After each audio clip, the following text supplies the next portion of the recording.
नमस्कार दोस्तों, स्वागत है आपका स्टडी फॉर सिविल सर्विसेज में। वीडियो को पूरा देखिए। कोई भी आपका फीडबैक है, कोई सजेशन है, तुरंत वीडियो में कमेंट करके जरूर बताइए। अच्छा लगे तो वीडियो लाइक जरूर कर लीजिए और ऐसे वीडियो लगातार फ्री में पाने के लिए चैनल को तुरंत सब्सक्राइब कर लीजिए और बेल आइकन को जरूर टैप कर लीजिए ताकि आगे भी सारे वीडियो आपको मिलते रहे। यूट्यूब में फॉलो करते हैं तो प्लीज ये वाला फ्री टेलीग्राम चैनल जरूर ज्वाइन करिएगा। सारे नोटिफिकेशन, सारे अपडेट यहीं पे आते हैं, ध्यान रखिएगा। स्टडी फॉर सिविल सर्विसेज का कोई भी पेड ग्रुप अगर आपको ज्वाइन करना है तो सिर्फ 8564809606097523864555 यही नंबर है हमारे, सिर्फ जहां पे कॉल या व्हाट्सएप कर सकते हैं। इंस्टाग्राम पे हमारा पेज जरूर फॉलो कर लीजिएगा, स्टडी फॉर सिविल .सर्विसेज है। ट्विटर पे हमको जरूर फॉलो कर लीजिएगा, @study for civils है। सारे क्वेश्चन अटेम्प्ट करिए और स्कोर अपना तुरंत कमेंट करके बताइए। नमस्कार दोस्तों, आप सभी का स्वागत है स्टडी फॉर एग्जाम्स में। दोस्तों, यह यूपीपीएससी आरओ के लिए सामान्य अध्ययन सीरीज का छठा वीडियो है। वीडियो शुरू करने से पहले मैं बताना चाहता हूँ, UPPSC RO, ARO, BO, Allahabad high court RO सहित हमारे कई पेड ग्रुप चल रहे हैं।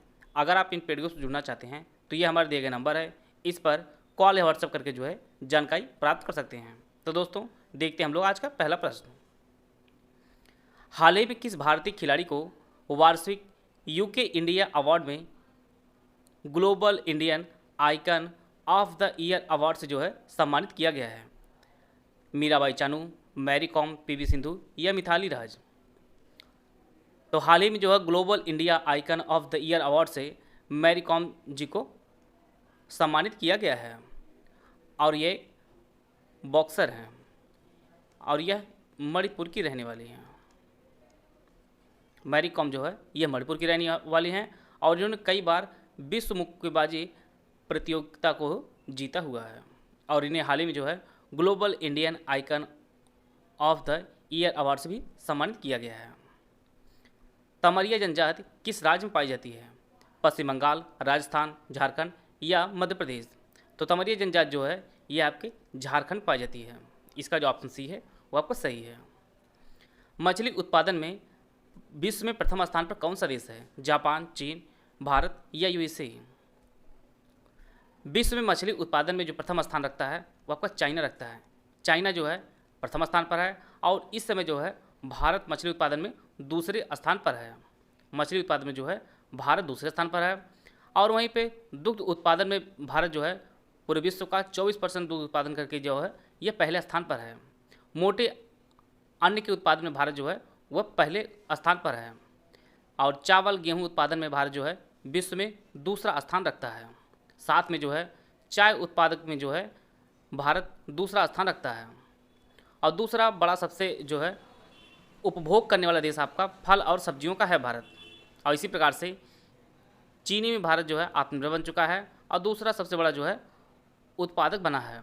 और प्रधानमंत्री फसल बीमा योजना जो भारत सरकार द्वारा चलाई जा रही है और यह विश्व की तीसरी सबसे बड़ी जो है फसल बीमा योजना है। ये सभी फैक्ट काफ़ी इंपॉर्टेंट है, इसको भी आप लोग नोट करते चलिएगा।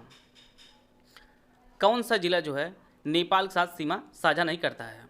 यह आपके उत्तर प्रदेश संदर्भ में बात की जा रही है। बलरामपुर, श्रावस्ती, कुशीनगर और लखीमपुर खीरी। तो उत्तर प्रदेश टोटल जो है 7 जिले ऐसे हैं जो नेपाल के साथ सीमा साझा करता है। ये आपका नेपाल है। जो सीमा साझा करने वाले वो आपके ज़िले हैं उनमें आपका पीलीभीत, श्रावस्ती, महाराजगंज, लखीमपुर, बहराइच, सिद्धार्थनगर और बलरामपुर। इसमें जो है कुशीनगर शामिल नहीं है। ये आपका नेपाल है, ये आपका पीलीभीत है, लखीमपुर खीरी है, बहराइच है, श्रावस्ती है, इसके बाद बलरामपुर है, फिर आपका सिद्धार्थनगर है और आपका महाराजगंज है। इसमें जो है कुशीनगर शामिल नहीं है। तो इसका जो ऑप्शन सी है वो आपका सही है। आते हैं अगला प्रश्न लोग। हाल ही में केंद्र सरकार ने सॉलिसिटर जनरल के रूप में तुषार मेहता का जो कार्यकाल है वो कितने साल के लिए बढ़ा दिया है? 1 साल, 2 साल, 3 साल या 5 साल? तो वर्तमान में जो हमारे सॉलिसिटर जनरल हैं वो आपके तुषार मेहता जी हैं और केंद्र सरकार ने जिनका कार्यकाल है वो 3 साल के लिए बढ़ा दिया है। इससे पूर्व जो है इनकी जो नियुक्ति की गई थी वो 2018 में नियुक्ति की गई थी और इनकी जो नियुक्ति है वह राष्ट्रपति करते हैं सरकार की सिफारिश पर। और यह जो है जो हमारे अटॉर्नी जनरल होते हैं उनकी यह सहयोगी होती हैं और यह देश के दूसरे सबसे बड़े कानून अधिकारी होते हैं। दूसरे सबसे बड़े कानून अधिकारी होते हैं और इनका जो कार्यकाल वह 3 साल के लिए बढ़ा दिया गया है और यह एक संवैधानिक पद होता है सॉलिसिटर जनरल का। काशी लालिमा किस फसल की एक प्रजाति है? गाजर, भिंडी, प्याज या टमाटर? तो काशी लालिमा जो प्रजाति है ये आपकी भिंडी की एक प्रजाति है। तो इसका जो ऑप्शन बी है वो आपका सही है। आते हैं अगला प्रश्न लोग। यहाँ पर 4 शहर दिया गया है, आपको बताना है कौन जो शहर है ये जो हृदय योजना है इसमें शामिल नहीं है, आगरा, गया, पुरी या वारंगल। तो देश में भारत में जो है टोटल 12 शहरों को हृदय जो योजना चल रही है उसमें शामिल किया गया है। और यह जो शहर हैं यह आपके अमृतसर, बादामी, अजमेर, अमरावती, द्वारका, गया, कांचीपुरम, मथुरा, पुरी, वाराणसी, वेलंकन्नी और वारंगल, टोटल जो है 12 शहरों को देश में चुना गया है। और यह योजना शुरू की गई थी वो आपको 2015 में शुरू की गई थी। अगर यूपी के संदर्भ में पूछा जाए तो उत्तर प्रदेश के टोटल जो है वो 2 शहर हैं, एक आपका वाराणसी है, दूसरा आपका मथुरा है। 2 शहरों को चुना गया है हृदय योजना के तहत। और इसका जो फुल फॉर्म होगा हिंदी में आपका राष्ट्रीय विरासत विकास और वृद्धि योजना इसका पूर्ण रूप होगा। तो इसमें जो आपका आगरा नहीं शामिल है, तो इसका जो ऑप्शन ए है वो आपका सही है। लुसाने डायमंड लीग में भारत के जेवलिन थ्रोअर नीरज चोपड़ा ने कितनी मीटर के सर्वश्रेष्ठ थ्रो के साथ गोल्ड मेडल जीता है? इसके लिए 4 ऑप्शन दिया गया, आप लोग ऑप्शन पढ़ लीजिए। हाल ही में डायमंड लीग में जो है भारत के जेवलिन थ्रोअर नीरज चोपड़ा ने जो है गोल्ड मेडल जीता है। और इन्होंने अपने जेवलिन को जो फेंका है वो आपका 87.66 मीटर दूर जाके यह जेवलिन गिरा है। और इसी के साथ जो है इन्होंने इसमें गोल्ड मेडल जीता है। और लगातार इन्होंने दूसरी बार इसको इन्होंने जीता है। और यह हरियाणा के रहने वाले हैं। खिलाड़ियों को उनके राज्य से संबंधित प्रश्न अक्सर पूछे जाते हैं, इसलिए इनके राज्य को जरूर ध्यान दीजिए करिएगा। और यह जो है एकमात्र जो 2020 में टोक्यो ओलंपिक हुआ था वहाँ पर इन्होंने गोल्ड मेडल जीता था। तो इसका जो ऑप्शन सी है वो आपका सही है। भारत की राष्ट्रीय अर्थव्यवस्था का सबसे बड़ा स्रोत कौन सा है? सेवा, कृषि क्षेत्र, औद्योगिक क्षेत्र या इनमें से कोई नहीं? तो भारत की राष्ट्रीय अर्थव्यवस्था जो सबसे बड़ा स्रोत है वो आपका सेवा क्षेत्र है। इसका जो ऑप्शन ए है वो आपका सही है। आते हैं अगला प्रश्न लोग। भारत सरकार द्वारा घोषित ABC सूचकांक किससे संबंधित है? कृषि से, संचार से, स्वास्थ्य या शिक्षा से? तो इसका जो सही आंसर है वो ऑप्शन सी स्वास्थ्य है। भारत सरकार द्वारा जो घोषित किया गया है ABC सूचकांक यह स्वास्थ्य संबंधित है। और इसका जो फुल फॉर्म होता है वह achievement of babies and children index इसका फुल फॉर्म होता है। और यह जो है शिशुओं के स्वास्थ्य के सूचकांक की जानकारी देता है। तो इसका जो ऑप्शन सी है वो आपका सही है। और रॉ हिटमैन जो पुस्तक है ये किसके द्वारा लिखी गई है? विनीत वाजपेयी, सौम्या वोहरा, दक्ष त्यागी या एस हुसैन जैदी? तो रॉ हिटमैन जो पुस्तक हाल ही में लिखी गई है इसके लेखक जो हैं वह एस हुसैन जैदी जी हैं। और यह जो पुस्तक लिखी गई है यह एजेंट लक्ष्मण सिंह बिष्ट पर लिखी गई पुस्तक, लक्ष्मण सिंह बिष्ट पर यह पुस्तक लिखी गई है। और इससे पूर्व जो है जैदी जी ने लिखी थी सचिन तेंदुलकर के ऊपर सचिन @50, इससे पूर्व यह पुस्तक लिखी थी। और अब हाल ही में जो पुस्तक इन्होंने लिखी है वह रॉ हिटमैन लिखी है। इसका जो ऑप्शन ए है वो आपका सही है। उत्तर प्रदेश के लिए निम्नलिखित कथनों में कौन सा कथन सही है आपको बताना है?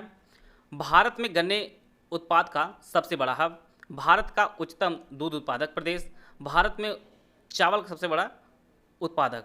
इसके लिए 4 ऑप्शन दिया, आप लोग ऑप्शन पढ़ लीजिए। भारत में गन्ने उत्पाद का सबसे बड़ा जो हब है वो आपका उत्तर प्रदेश है, यह कथन सही है।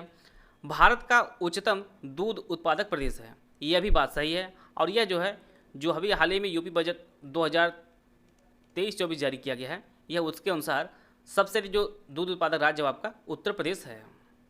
और इसका जो तीसरा स्टेटमेंट यह गलत है। भारत में चावल का सबसे उत्पादक जो राज्य है आपका पश्चिम बंगाल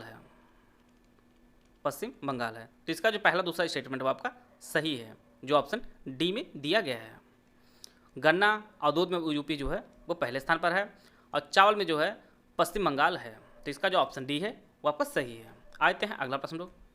हाल ही में उत्तर प्रदेश के अमरोहा जिले के किस उत्पाद को जीआई टैग मिला है?